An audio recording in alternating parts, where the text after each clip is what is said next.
사순절 35일째. 오늘 고난주간 첫날인데 눈물의 기도보다 강한 것은 없다. 누가복음 19장 41절로 48절입니다. 가까이 오사 성을 보시고 우시며 이르시되 너도 오늘 평화에 관한 일을 알았더라면 좋을 뻔하였거니와 지금 네 눈에 숨겨졌도다. 날이 이를지라 네 원수들이 토둔을 쌓고 너를 둘러 사면으로 가두고 또 너와 네 가운데 있는 네 자식들을 땅에 메어치며 돌 하나도 돌 위에 남기지 아니하리니 이는 네가 보살핌 받는 날을 알지 못함을 인함이니라 하시니라. 성전에 들어가사 장사하는 자들을 내쫓으시며 그들에게 이르시되 기록된 바 내 집은 기도하는 집이라 하리라 하였거늘 너희는 강도의 소굴을 만들었도다 하시니라. 예수께서 날마다 성전에서 가르치시니 대제사장들과 서기관들과 백성의 지도자들이 그를 죽이려고 꾀하되 백성이 다 그에게 귀를 기울여 들으므로 어찌할 방도를 찾지 못하였더라. 아멘. 어제 종려주일을 지나고 이제 고난주간 첫날입니다. 십자가 지시기 전 마지막 일주일 동안 예수님이 제일 먼저 하신 일이 뭐냐 하면 성전 정화 사건이에요. 성전을 깨끗하게 하셨어요. 오늘 기도에 관한 말씀인데 기도보다 강한 것은 없습니다. 특별히 눈물의 기도보다 강한 것은 없습니다. 예수님께서 눈물을 흘리셨습니다. 41절을 보니까 가까이 오사 성을 보시고 우시며 예수님이 우셨습니다. 그 앞부분을 보니까 하루 전날 예루살렘에 입성을 하셨죠. 나귀를 타고 입성하셨습니다. 겸손하게 순종하는 마음으로 입성하신 것입니다.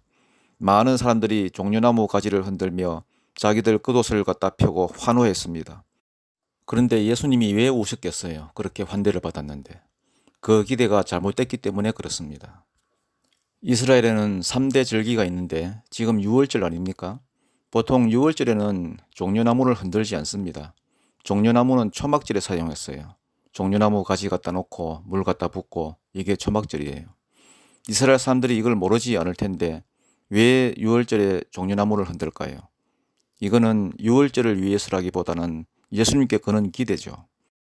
그 이전에 마카비라는 영웅이 있었어요. 우리나라 김구 선생처럼 독립운동했어요. 마카비 덕분에 잠시나마 독립을 했습니다. 잠시나마. 로마의 지배를 받기 전까지. 그래서 이스라엘 사람들이 그 기억을 가지고 있는 거예요. 또 마카비 같은 사람이 나타나가지고 우리에게 독립을 줄 거다. 그가 메시아일 거다. 이런 생각을 했습니다. 마카비의 상징이 종려나무예요. 팜트리, 종려나무. 예수님을 보고 종려나무를 흔드는 이유는 딱 하나예요. 마카비 같은 역할을 해달라 이거예요. 정치적으로 군사적으로 영웅이 되어서 우리에게 독립을 이루어 주십시오. 엉뚱한 기대지요. 예수님은 십자가 지셔야 되는데 우리 죄를 위해 죽으셔야 되는데 그 잘못된 기대를 바라보면서 예수님이 우시는 거예요. 백성들의 기대가 한참 잘못됐다는 거죠. 예수를 믿어도 사람들마다 동기가 다 다릅니다. 무엇 때문에 믿은 건지는 모르지만 겉모양은 믿는 사람 같을지 모르지만 속마음은 다 다르잖아요. 결국 예수님께 그는 기대가 뭐냐 하는 건데 나를 죄에서 구원해 주실 그리스도로 믿느냐 아니면 내가 가진 문제 그거 해결해 주는 영웅으로 믿느냐 예수를 어떤 분으로 믿느냐 이게 달라요. 제일 힘든 게 자아거든요. 자아가 잘 안 깨집니다. 결국 자기가 얻고자 하는 게 있기 때문에 예수 믿는 거예요. 그걸 보고 자기 의라고 하는데 죽어도 안 깨져요. 그건 죽으면 깨져요. 죽는 게 거듭나는 거잖아요. 하나님의 뜻을 받아들이는 걸 보고 거듭난다, born again, 중생한다 하는데 죽으면 그때부터 변화가 나타나기 시작합니다. 기도할 때도 보면 우리는 늘 내 문제만 가지고 기도하잖아요. 내 문제, 내 상황, 내 현실. 그러니까 기도 아무리 해도 변화가 안 되죠. 그런데 눈물의 기도를 하면 변화가 돼요. 내가 죽으니까. 눈물의 기도가 우리를 회복시키는 거지 다른 걸로는 안 됩니다. 요즘 아이들이 학교 안 가려고 하잖아요. 학교 폭력이 있어가지고. 또 가정이 무너진 사람들이 얼마나 많습니까? 우려야 될 일이 얼마나 많아요. 또 우리 주변에 보면 음란한 문화들이 넘쳐나지 않습니까? 저는 처음에 박사방이나 하길래 대학교에 무슨 연구 모임 줄 알았어요. 온 나라가 성적으로 타락하고 음란한 것들이 사람들의 정신을 병들게 하고 있습니다. 겉으로는 대한민국의 번듯한 남자들, 반듯한 가장들이 그런데 병들어가지고 얼마나 문제가 많습니까? 또 그걸 보고 막 비판하고 그러는데 자기들은 깨끗한 것처럼 비판 가지고 변화가 되나요? 결국은 기도가 사람을 변화시킵니다.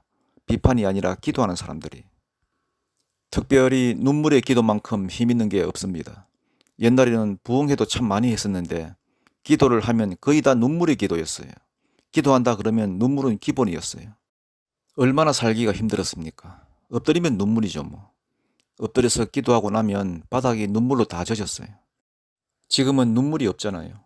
지금 코로나 사태로 인하여 이렇게 힘들어하면서도 눈물 흘려 기도하는 교회, 눈물 흘려 기도하는 성도가 과연 얼마나 되겠습니까? 힘들다면서 한숨은 나오는데 기도는 안 나와. 눈물의 기도가 있어야 됩니다. 나라와 민족을 넣고 교회를 넣고 예수님처럼 눈물 흘려야 돼요. 기도하면 변화가 돼요. 기도하면. 역대하 7장 14절 내 이름으로 일컫는 내 백성이 누구랄 것도 없이 우리 자신입니다.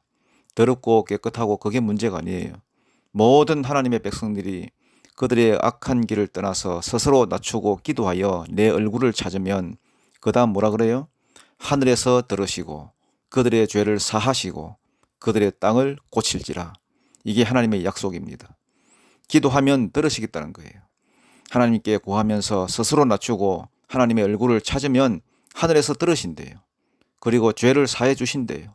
그리고 이 땅을 고치신대요. 이 땅을 고쳐야 될 것 아닙니까? 코로나 때문에 힘들어하는 이 땅, 경제가 무너진 이 땅, 교회가 무너진 이 땅, 기도 없이 고쳐질 것 같습니까? 우리가 눈물로 기도하면 들으시겠다는 거예요.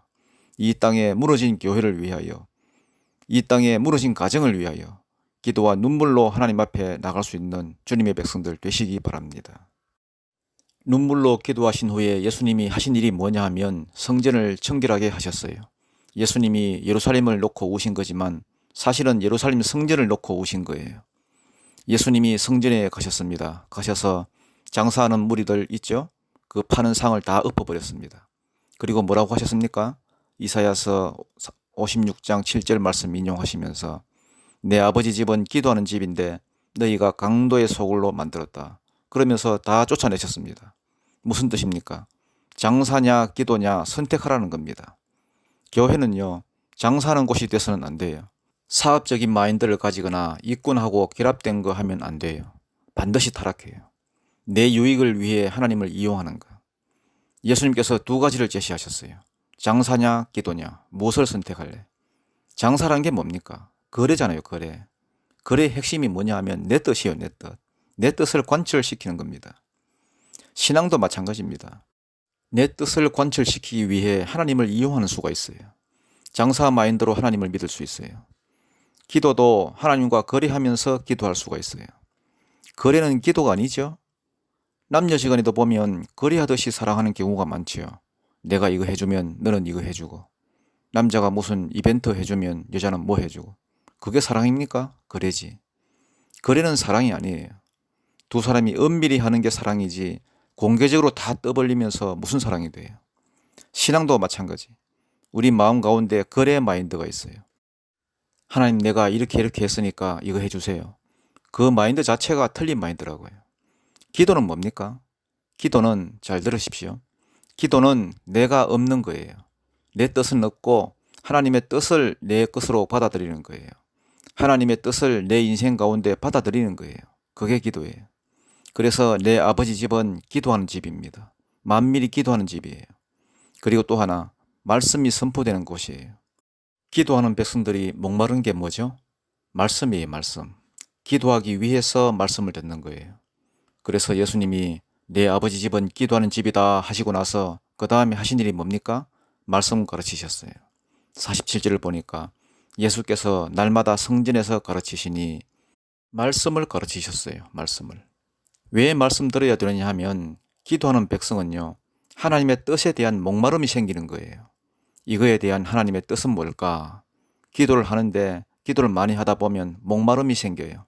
기도가 더 안 나오는 거예요. 뜻을 알아야 기도하지. 하나님의 뜻을 알아야. 하나님의 뜻으로 채우는 게 기도니까. 그래서 말씀을 듣고자 하는 마음이 생겨요. 그래서 말씀을 들으면 그 말씀 붙들고 또 기도하는 거예요. 말씀의 공급이 이루어지면 그때부터 기도가 되는 거예요. 그러면 어떤 일이 벌어져요?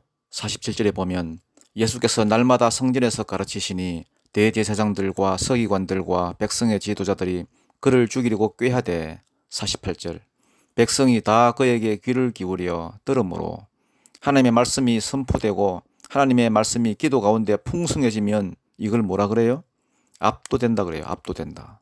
하나님의 능력으로 압도되는 거예요. 그러니까 어찌할 방도를 찾지 못하였더라.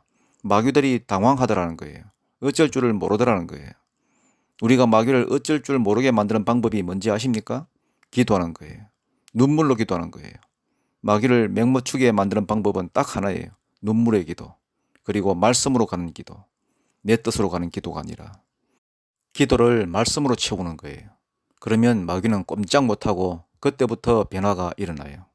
오늘도 기도로 승리할 수 있는 믿음의 종들이 되시기 바랍니다. 공동체 기도 제목, 오늘 고난주간 특별 새벽기도 첫날인데 기도하는 한 주간이 되었으면 좋겠습니다. 비록 교회는 나오지 못하더라도 각자 가정에서 조용한 곳을 정해서 단정하게 옷을 입고 기도하십시오. 주님, 내게 기도할 수 있는 힘을 주십시오. 한숨이 나오는 게 아니라 기도가 나오게 하여 주옵소서. 특별히 눈물의 기도가 있게 하시고 말씀으로 부어 주옵소서. 하나님 뜻으로 부어 주옵소서. 찬송가 361장 기도하는 이 시간, 이 찬송 부르고 기도드리겠습니다.